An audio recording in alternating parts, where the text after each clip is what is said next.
In the last episode, we were chilling out in Marion and Derek's home, as well as seeing as many places as we could in Hobart, in between getting Ewan checked out in the local hospital. Now it was time to head further afield, so our first stop was Hastings Caves.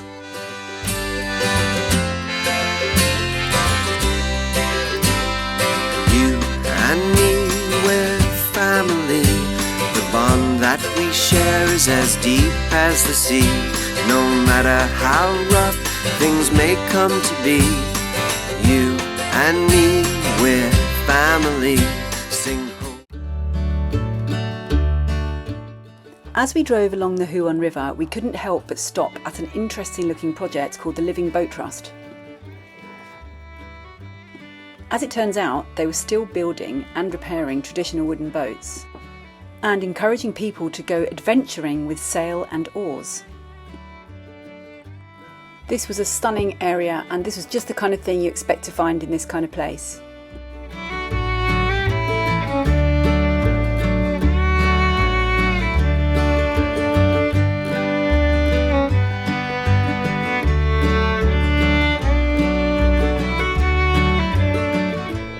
We carried on with our journey and soon arrived at the entrance to Hastings Caves. So we've just driven down to the Southwest National Park and we've come to visit Hastings Caves. So there's a tour we're going to go on, and this is basically what it's like underneath all those rocks we've been seeing, those sort of Dolerite Rocks. We're going to see actually what is underneath. We were walking along here, we saw these huge tree stumps, and we noticed they had like sections cut out of it, and it turns out they were basically for loggers to stick a plank in the section, stand on the plank, and then cut down the tree with either a big saw thing or an axe. And yeah, it's just crazy how big some of these trees are, and how like they could have been bigger if they just didn't cut them down. These caves were initially discovered by timber workers who'd been cutting trees near the entrance of the cave in 1917. Inside the cave, we had no idea how vast this labyrinth of chambers was. The array of stalactites and stalagmites had formed more than 40 million years ago. We could not imagine how impressed the timber workers must have been when they first found this cave. So if we can sneak into the cave before they come out, since we're all here, only a few dolomite, around about 60, and most of those are actually found in the Northern Territory in Australia. So we feel pretty special to have this one down here in the south, and it is Australia's largest dolomite cave. This cave itself is about 3 kilometres long, about the same in width. We are only covering just over 1/10 of that on our tour today. Dolerite rock is 650 million years old, and this cave has been forming for 150 to 300 million years. The rain coming down through the air outside absorbs carbon dioxide, forming a carbonic acid and oxygen. And then when it hits the forest floor and starts sinking down through that vegetation, it will pick up acid that's in that vegetation. And it will start making its way down through the dolomite, picks up the mineral from the dolomite. They think that solution comes down and that gets blocked at the bottom, and it will start making its way back up inside the straw, and then it's got nowhere to go, so they start sprouting out the side.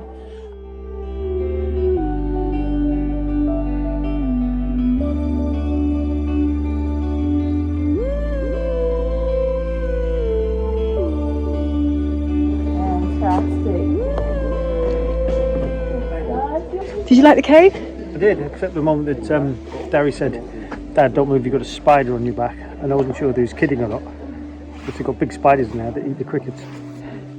Turns out he wasn't joking, but I managed to maintain my decorum and not scream. So when you finished in the caves, you can come down to the hot spring, and there's a kind of 30-minute hot springs walk. But as you're going along this loop, you can stop and see where the stream is meeting the hot spring water. There's a little junction. Like the fact that Cold. Cold? Yeah. Okay, how about that then there?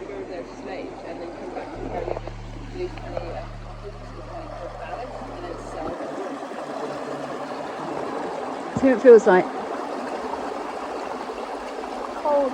Oh, Kind of like lukewarm. Kind of. The warm spring water meeting the river water. It's like a temperature differential, I'd say.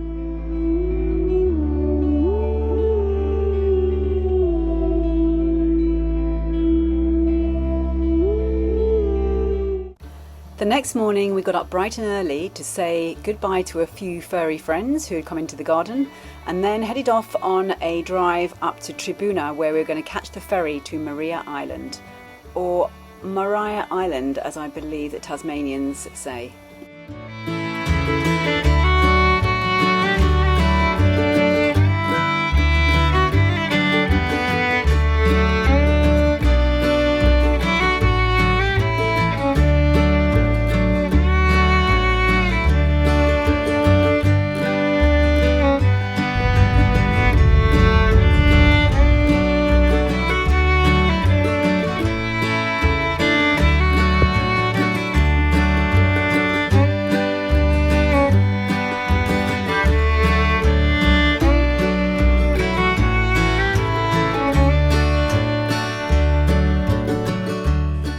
At the ticket desk, they asked us if we had enough food and water for the whole day for all of us, because you could not get anything on the island. The island had quite an interesting history that we were excited to find out about. In the early 19th century, prisoners were sent there to Darlington, and they would run small industries such as making cloth, blankets, shoemaking, tanning, timber mating and pottery.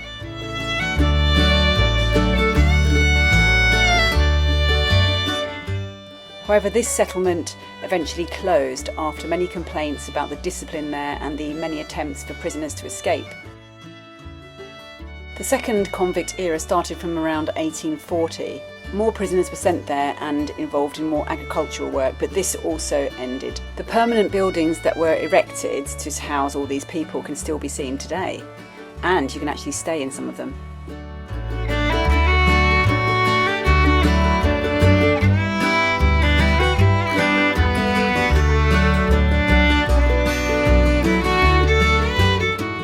So this is Maria Island, as they call it, and we've just chosen the perfect day for it because it's hardly any wind, it's warm and not too hot actually, and it's just gorgeous here. It's a complete nature reserve. You can camp here or stay in the penal colony building, but we're here for a day.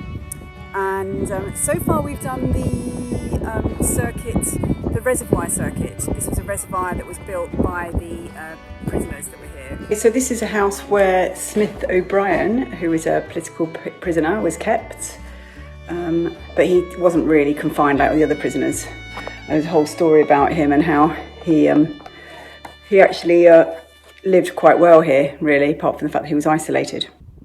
In the late 19th century, an Italian entrepreneur called Diego Bernacchi, he secured a long-term lease to produce wine and silk on the island, and then he also built a grand hotel. It was not long before he left with his family, and he returned to develop a cement company and use the local limestone deposits. And then in the early 20th century, there was mainly farming that was conducted on the island. Several families lived here. Some of the old convict houses were used for the workers. Pademelon patties with gravy and vegetables, please. Tastes very good. Okay, this was the bakehouse, which I guess they baked the bread in here.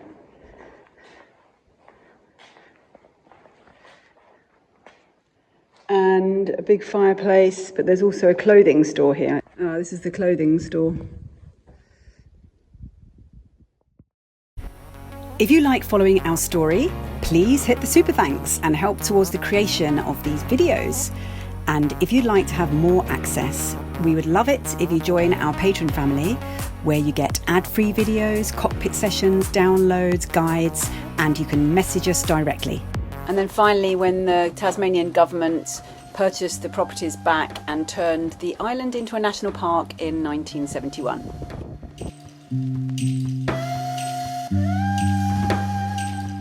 So one of the interesting facts about wombats is they have cube poo. It's just interesting. They've got a very kind of unique digestive system which poops out cubular feces. So apart from the history, we were keeping a close lookout for some of the animals that we knew were living on this island. Some of those included Tasmanian Pademelons, wombats and the famous Tasmanian devil.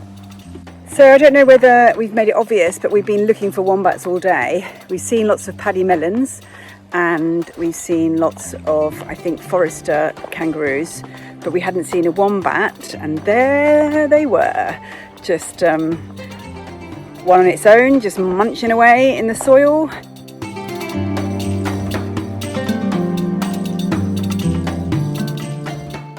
And then we also found another mother and its baby wombat. I'm not sure what baby wombat's called actually.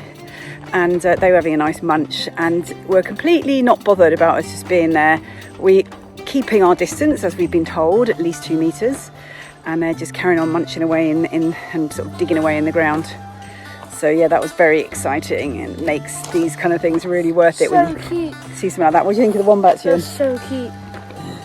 Creature I've always wanted to see in the wild is a wombat. I've always wanted to see a wombat anyway, and we did see them in the zoo in Cairns, but to see them in the wild, in the natural habitat, and then to see a mother with her baby as well, it's just like, it's made my day. In fact, it's made my year. It's brilliant. I want a pet wombat. Now, being the boy that has all the facts, do you know what a baby wombat's called? Joey. Is it? No, that's a kangaroo. I thought all marsupials were called Joeys, maybe. Going even further back in time, we headed over to the fossil cliffs. Okay, so this is quite an amazing fossil field here. I mean, basically, you've got these layers that start right down here, and you can see how it changes over the millions and millions of years. Like, I'm no geologist, but this is fascinating.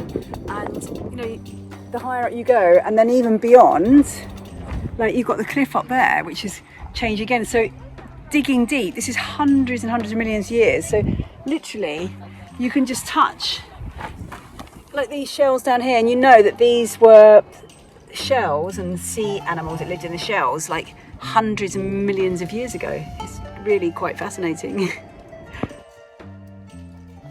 This is also the site where the limestone was mined, as I'd mentioned earlier.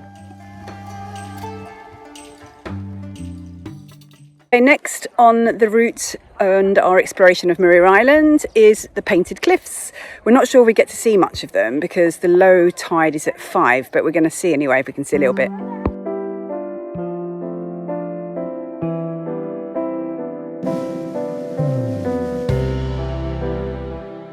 Okay, so we managed to get to the Painted Cliffs, and we can even see some of it here because it's kind of low enough to walk round, which is quite cool.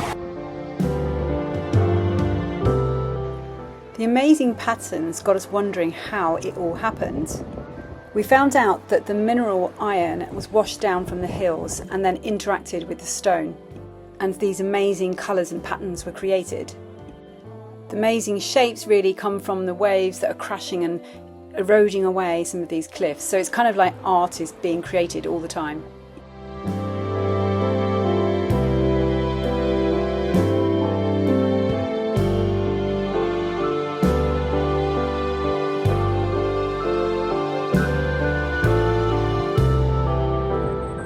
Finally, at the end of the day, everybody has to make their way back to the dock to get the ferry back to the mainland.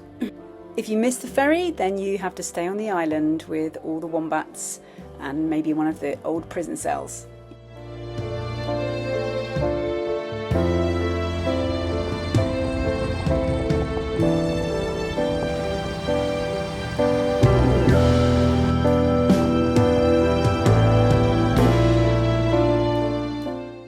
On the way back, we couldn't believe how much roadkill we saw on the roads, all animals that have been hit by cars. It's a reminder of how important places like Maria Island are really, so that animals can live there without worrying about getting knocked over by cars. If you remember in the last episode, I'd attempted to hike up the Mountfield National Park with Darroch, but due to adverse weather conditions, we were unable to complete that hike. Today we were going to challenge ourselves to hike to Cape Raoul on the very far southern eastern corner of Tasmania. This was another 15 to 16 kilometre hike, so we left early because we knew it would be about 7 hours round trip.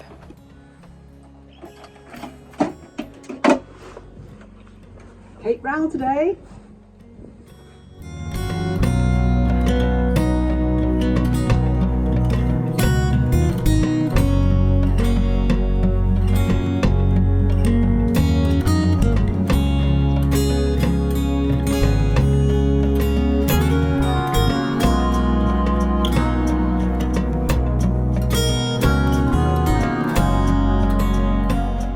We couldn't decide whether to go up Mount Hertz or Cape Raoul, and I think this is a good choice because it's one of those amazing views with just awesomeness really of Tasmania. So pretty cool when you get up high and you can see this. One of the best views we've had in Tasmania. It's one of these walks that's really nice, it's beautiful actually, but there's these massive flies, like huge horse flies, and they are everywhere.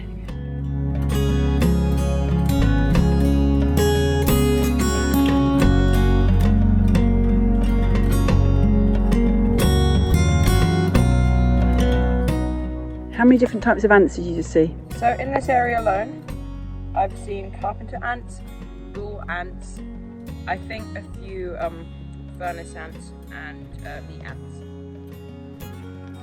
That's a lot of ants in one area. A lot of ants. Definitely interested.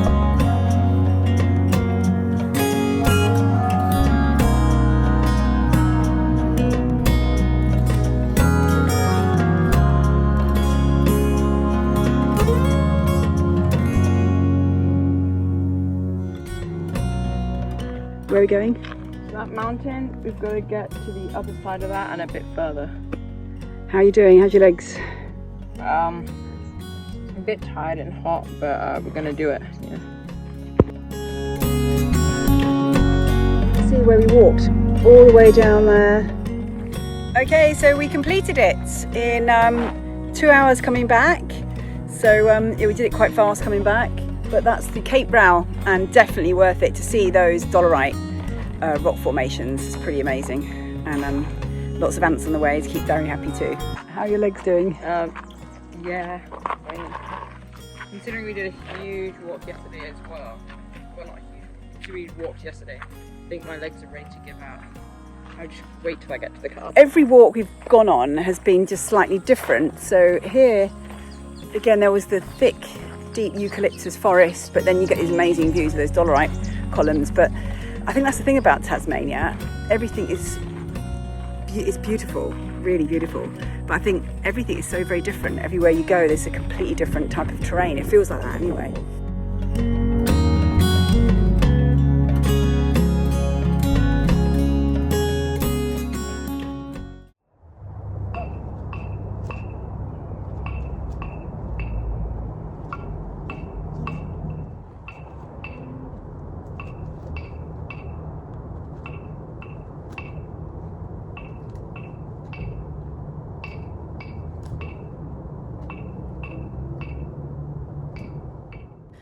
On our last evening in Hobart, we went to the Clarence Jazz Festival. It did rain a little bit and we got a little bit cold, but I think we all had a lot of fun still. It's raining. Listening to jazz.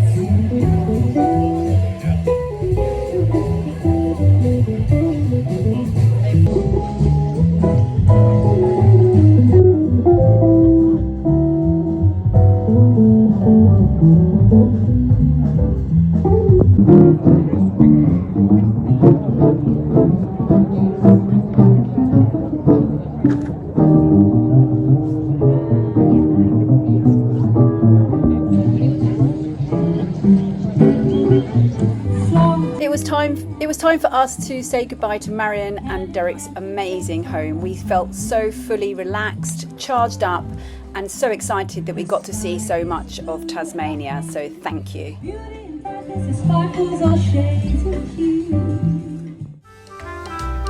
Thank you for watching and enjoying these videos. So if you're the type of person that would like to thank us in return, then you can simply click on the super thanks button below, or otherwise you can support us on Patreon and get more than just 4 videos a month from as little as $3 a month. We look forward to seeing you there.